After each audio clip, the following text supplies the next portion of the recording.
Job 5:19.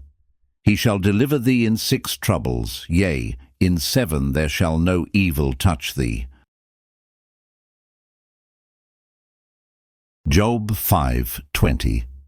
In famine he shall redeem thee from death, and in war from the power of the sword. Job 5:21. Thou shalt be hid from the scourge of the tongue, neither shalt thou be afraid of destruction when it cometh.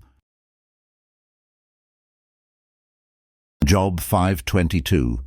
At destruction and famine thou shalt laugh, neither shalt thou be afraid of the beasts of the earth. Job 5:23.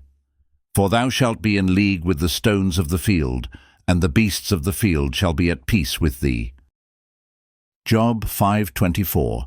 And thou shalt know that thy tabernacle shall be in peace, and thou shalt visit thy habitation, and shalt not sin.